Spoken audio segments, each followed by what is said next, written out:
샬롬, 10월 3일 이슬기 되신 여러분 환영합니다. 우리 암송하고 시작할 텐데요. 시편 33편 11절 12절입니다. 여호와의 계획은 영원히 서고 그의 생각은 대대에 이르리로다. 여호와를 자기 하나님으로 삼은 나라 곧 하나님의 기업으로 선택된 백성은 복이 있도다. 아멘. 한 번 더 하겠습니다. 여호와의 계획은 영원히 서고 그의 생각은 대대에 이르리로다. 여호와를 자기 하나님으로 삼은 나라 곧 하나님의 기업으로 선택된 백성은 복이 있도다. 아멘. 예, 오늘은 열왕기상 6장, 에베소서 3장, 에스겔 36장, 시편 86편을 소망이라는 관점에서 살펴보도록 하겠습니다. 열왕기상 6장입니다. 다윗의 간절한 소망이었던 성전 건축이 아들 솔로몬을 통해서 이루어집니다. 하나님께서는 다윗의 그 소망을 기억하시되 당신의 때와 방법으로 성취하시죠. 이 7년에 걸친 성전 건축은 이 그냥 단순히 건물 완공 이렇게 끝나는 것이 아니라 하나님께서 당신의 백성과 함께 거하시겠다라는 약속의 실현이다라고 할 수 있어요. 우리의 소망도 때로는 우리가 아닌 다음 세대를 통해서 우리가 예상한 이럴 것이다라는 방식이 아니라 하나님의 방식으로 이루어질 수 있습니다. 중요한 것은 이 소망의 성취 여부가 아니라 그 소망이라는 것이 하나님의 영광을 지속적으로 향하고 있는가입니다. 하나님께서는 당신을 향한 신실한 소망을 반드시 기억하시고 가장 좋은 때에 응답하십니다. 에스겔 36장입니다. 바벨론 포로로 잡혀간 이스라엘 백성에게 하나님께서는 회복의 소망을 선포하십니다. 그러나 이 회복은 단순히 옛 영광으로 돌아가는 것이 아니라 새 마음과 새 영을 받는 근본적인 변화를 동반합니다. 하나님께서 주시는 소망은 과거의 복원이 아니라 새로운 창조예요. 우리가 절망의 골짜기에 있을 때 하나님께서는 우리의 상상을 초월하는 회복을 약속하십니다. 이 소망은 우리 자신의 능력이나 결심이 아닌 오직 하나님의 은혜로만 가능합니다. 우리가 할 일은 이 약속을 붙들고 하나님께서 일하실 때를 신뢰하며 기다리는 것이죠. 시편입니다. 다윗은 환란 가운데서도 하나님께 소망을 두고 부르짖습니다. 이 시편은 고통 속에서도 하나님의 신실하심을 의지하는 믿음의 고백입니다. 다윗의 소망은 환란이 사라지는 것이 아니라 환란 중에도 하나님께서 함께 하신다는 확신입니다. 우리도 어려움이 없는 삶을 소망하기보다도 어떤 상황에서도 하나님의 임재를 경험하는 것을 소망해야 합니다. 진정한 소망은 상황의 변화가 아니라 하나님과의 관계 속에서 발견됩니다. 하나님께서는 당신을 찾는 자들의 부르짖음을 들으시고 가장 어두운 순간에도 구원의 길을 여시는 분이십니다. 에베소서 3장 1절에서 13절을 중심으로 해서 어, 하나님께서 쓰시는 이야기란 제목으로 말씀을 전하겠습니다. 어려운 일을 겪을 때 우리는 종종 '이게 뭔 의미가 있을까? 이렇게 한들 뭔 소용이 있을까?' 뭐 이런 생각들을 하게 돼요. 특히 우리가 선한 목적을 위해서도 노력을 하는데 오히려 이게 돌아오는 건 고난일 때가 있단 말이에요. 그러니까 소망을 잃기가 쉬워요. 바울도 그럴 수 있었습니다. 그는 복음을 전하다가 감옥에 갇혔고 자신이 그토록 소망했던 복음 전파가 중단된 것처럼 보였습니다. 그러나 바울은 자신을 그리스도 예수의 갇힌 자라고 부릅니다.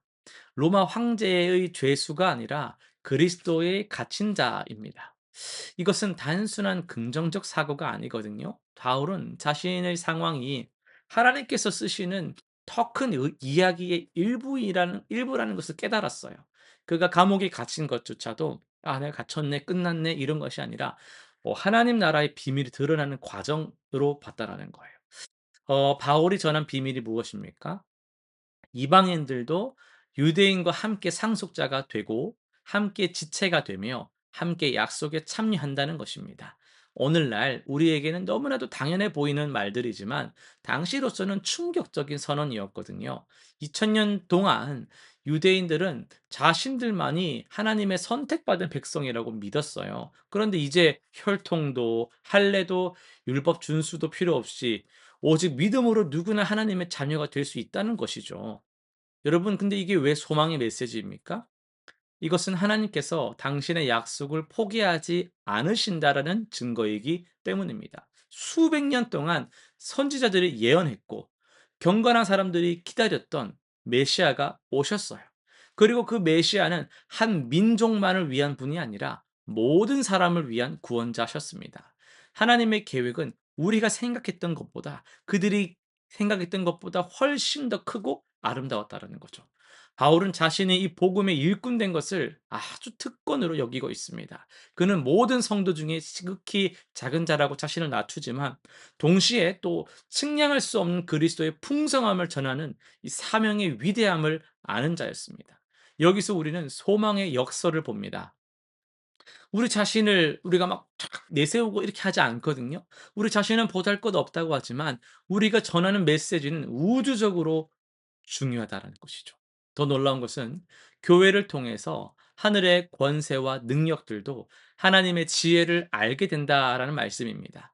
교회는 단순히 종교 모임하는 곳이 아니죠. 서로 다른 배경, 문화, 성격을 가진 사람들이 예수 그리스도 안에서 하나 되는 것. 이것 자체가 하나님 나라가 여기 있다. 그 실제를 보여주는 증거입니다. 우리가 함께 예배하고 서로 사랑하고 용서하고 섬길 때 보이지 않는 영적 세계도 하나님의 지혜를 목격하는 거예요. 바울은 자신의 환란으로 인해 낙심하지 말라고 당부합니다. 왜냐하면 그의 고난이 에베소 성도들의 영광이 되기 때문입니다. 이것은 무슨 뜻입니까? 바울의 투옥으로 복음이 더 멀리 퍼졌고 그의 서신이 기록되었으며 그의 신실함이 수많은 사람에게 용기를 주었습니다. 그가 보기에 실패처럼 보였던 것들이 실제로는 하나님 나라의 확장 도구가 되었습니다. 우리의 소망도 이와 같아야 합니다.